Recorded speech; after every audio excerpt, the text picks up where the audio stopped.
Kami mahasiswa Prodi Ilmu Kesehatan Masyarakat semester 3 kelas A.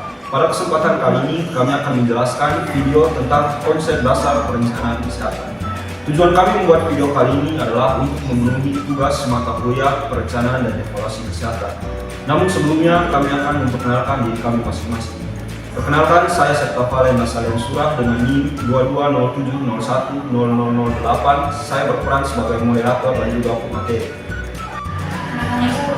Saya Ibu Esti Sintan Kristin Beraja dengan NIM 2207010092. Saya di sini membawa materi yang pertama, yaitu konsep dasar perencanaan kesehatan. Saya Elsa Ola dengan NIM 2207010038. Saya akan membahas materi tentang manfaat perencanaan kesehatan. Saya Maria Jessia Bulu dengan NIM 2207010174. Di sini saya akan membawa materi tentang jenis-jenis perencanaan kesehatan. Saya Farida Mansana Katili dengan NIM 2207010065 akan membahas tentang siklus perencanaan pembangunan kesehatan. Baik, demikian perkenalan singkat dari kelompok kami. Selanjutnya, selamat menyaksikan. Dalam melakukan suatu kegiatan, pasti ada tahap-tahap ataupun langkah-langkah yang perlu kita lakukan. Nah, tahap atau langkah pertama adalah perencanaan. Apa itu perencanaan?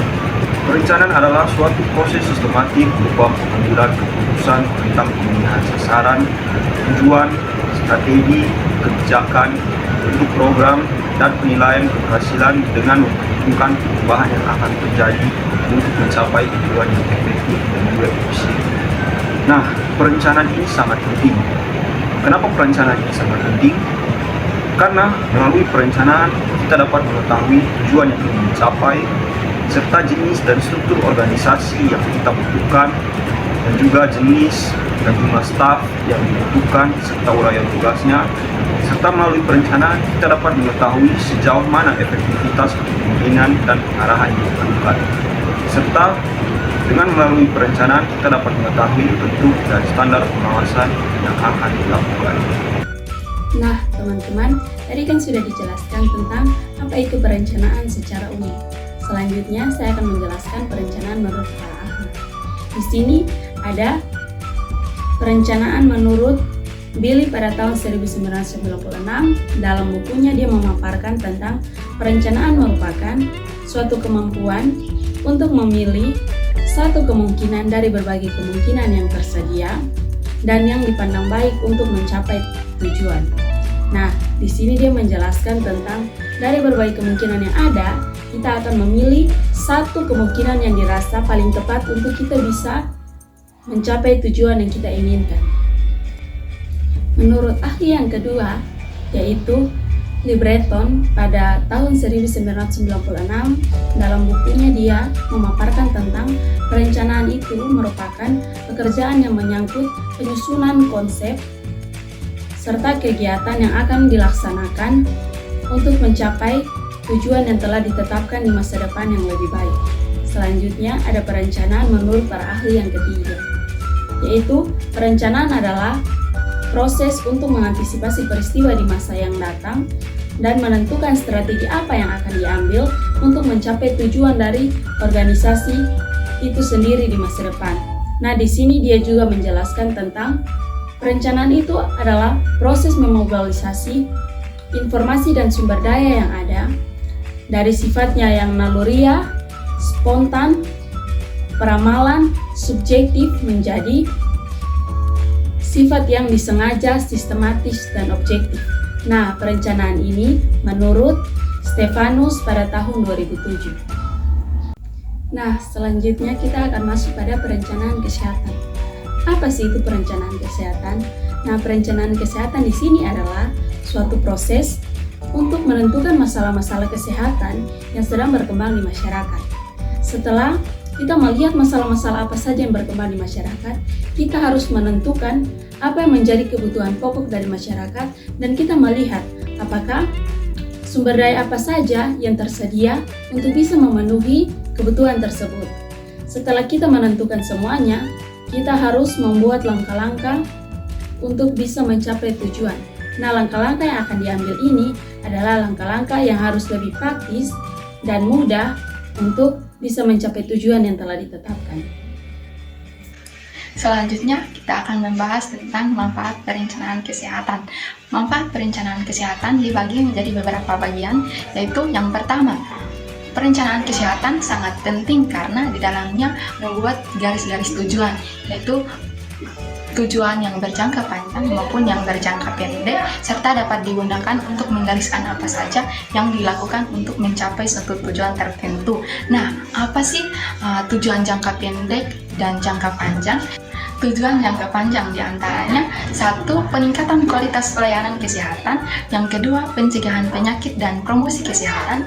Yang ketiga, pengembangan infrastruktur kesehatan. 4. Peningkatan aksesibilitas terutama untuk masyarakat yang terpencil. Tujuan jangka pendek diantaranya: 1. Pelaksanaan kampanye vaksinasi. Yang kedua, edukasi kesehatan masyarakat. Yang ketiga, penyediaan peralatan medis dan juga obat-obatan. Yang keempat, penguatan sistem rujukan guna mendapatkan perawatan yang tepat waktu dan tepat sasaran. Yang kelima, monitoring dan evaluasi untuk memastikan program kesehatan berjalan sesuai dengan rencana yang telah ditetapkan. Manfaat yang kedua, perencanaan berfungsi sebagai petunjuk bagi semua anggota. Petunjuk untuk semua anggota yang dimaksudkan di sini adalah petunjuk untuk kesadaran bersama, kolaborasi dalam sesama anggota, perencanaan dalam keadaan darurat dan pembagian tanggung jawab sesama anggota, serta peningkatan kualitas hidup. Manfaat yang ketiga, perencanaan merupakan proses terus-menerus. Yang dimaksudkan proses di sini adalah karena perencanaan memuat deteksi dini, manajemen penyakit kronis, dan peningkatan kualitas hidup serta efisiensi biaya. Yang dimaksudkan dengan efisiensi biaya di sini adalah biaya yang dikeluarkan untuk pencegahan lebih sedikit daripada biaya yang dikeluarkan untuk pengobatan. Manfaat yang keempat, perencanaan berfungsi sebagai alat pengendali. Alat pengendali yang dimaksud yaitu pengendalian penyakit terutama penyebarannya, contohnya vaksinasi. Selanjutnya, manajemen kondisi kesehatan dan pemantauan pengendalian faktor risiko yang memperparah penyakit serta menyelaraskan tujuan kesehatan dan mengukur kemajuannya. Manfaat yang kelima adalah perencanaan yang baik akan menjamin penggunaan sumber daya yang tersedia secara efektif dan efisien. Perencanaan yang baik akan melewati beberapa tahap, yaitu yang pertama, analisis kebutuhan. Analisis kebutuhan ini berkaitan dengan apa saja yang dibutuhkan oleh masyarakat terhadap suatu penyakit. Yang kedua, penetapan prioritas. Penetapan prioritas ini berdasarkan tingkat urgensi. Contohnya fokus pada pencegahan penyakit menular. Yang ketiga, alokasi sumber daya. Alokasi sumber daya ini berkaitan dengan dana, tenaga kerja, dan fasilitas kesehatan berdasarkan kebutuhan. Yang keempat, penyusunan program kesehatan yang komprehensif. Yang komprehensif yaitu pencegahan, promosi kesehatan, pengobatan, dan rehabilitasi.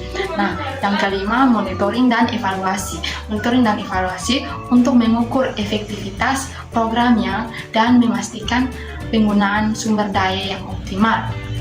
Yang terakhir, kerjasama pihak-pihak terkait. Pihak terkait ini bisa saja pemerintah, masyarakat, dan juga tenaga kesehatan sebagai perencana. Secara singkat, perencanaan di bidang kesehatan sangat penting karena memiliki arah dan struktur yang jelas untuk mencapai sebuah tujuan. Materi selanjutnya adalah jenis-jenis perencanaan kesehatan. Jenis-jenis perencanaan kesehatan ini dibagi dalam 3 bagian. Yang pertama berdasarkan keluasan dan waktu berlakunya rencana. Berdasarkan keluasan dan waktu berlakunya rencana dibagi dalam 3 rencana. Yang pertama, rencana strategis. Rencana ini adalah perencanaan yang memuat uraian kebijakan dalam jangka panjang dan memiliki waktu pelaksanaan yang lama. Jangka panjang ini adalah perencanaan yang berlaku dalam waktu 10-25 tahun. Contohnya, ketika suatu instansi kesehatan membangun gedung kesehatan seperti puskesmas dengan tujuan untuk membantu masyarakat desa yang kurang akan fasilitas kesehatan. Perencanaan tersebut memerlukan jangka waktu yang panjang dan pelaksanaan yang lama. Yang kedua, rencana taktis. Rencana ini adalah perencanaan yang memuat uraian kebijakan dalam jangka menengah dan pelaksanaannya disesuaikan dengan aktivitas selama masih memiliki tujuan yang sama. Jangka menengah ini adalah perencanaan yang berlaku dalam waktu 5-7 tahun. Contohnya, pada periode yang akan datang tahun 2024 sampai 2028 akan dilakukan program pembangunan kesehatan, yaitu program Indonesia Sehat, di mana akan dilakukan pelayanan kesehatan gizi ibu dan anak. Yang ketiga, rencana operasional. Rencana ini adalah perencanaan yang berfokus pada pedoman pelaksanaan program yang terdapat dalam sebuah organisasi. Bisa disebut juga sebagai jangka pendek. Jangka pendek ini adalah perencanaan yang berlaku dalam waktu kurang dari 1 tahun.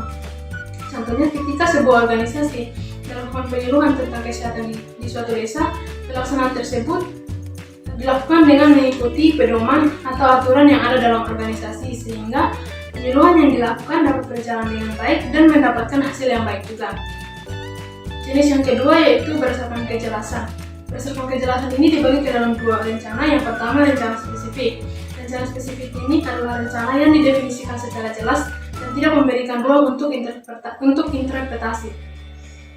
Rencana ini memiliki tujuan yang didefinisikan secara jelas sehingga tidak menimbulkan ambiguitas dan tidak ada masalah kesalahpahaman. Contohnya, untuk meningkatkan output atau penghasilan kerja sebesar 8% dalam periode yang akan datang, akan ditetapkan prosedur yang spesifik, alokasi anggaran, dan jadwal aktivitas untuk mencapai tujuan tersebut. Yang kedua, rencana direktif. Rencana direktif ini adalah rencana yang dirumuskan untuk mencapai tujuan tertentu, akan tetapi pada pencapaiannya memberikan keleluasan dan fleksibilitas untuk pencapaiannya. Jenis yang ketiga yaitu berdasarkan frekuensi penggunaan. Dibagi ke dalam 2 rencana. Yang pertama, rencana sekali pakai. Rencana sekali pakai ini adalah rencana yang biasanya dilakukan untuk organisasi yang sifat kegiatannya temporal. Contohnya seperti kepanitiaan. Yang kedua, rencana yang dipergunakan secara terus-menerus. Rencana ini adalah rencana yang biasanya digunakan oleh sebuah organisasi yang kegiatannya terus berkelanjutan dari waktu ke waktu. Contohnya kebijakan, prosedur, dan aturan kerja yang digunakan secara berkelanjutan oleh seluruh anggota organisasi. Selanjutnya, saya akan menjelaskan terkait dengan siklus perencanaan pembangunan kesehatan. Yang pertama, ada analisis situasi. Analisis situasi adalah kegiatan mengumpulkan dan memahami informasi yang berguna untuk menentukan masalah. Analisis situasi biasanya akan dilakukan di tahap awal, di mana kita akan dituntut untuk mengamati lingkungan sekitar, baik secara lingkungan fisik, pola kehidupan, dan kebiasaan masyarakat setempat. Yang kedua, ada identifikasi masalah. Identifikasi masalah biasanya dilakukan setelah penyebaran kuesioner. Hasil dari data yang telah dikumpulkan tadi, kemudian akan dikelompokkan dan disesuaikan dengan indikator-indikator kesehatan maupun indikator lainnya sesuai dengan masalah yang ada.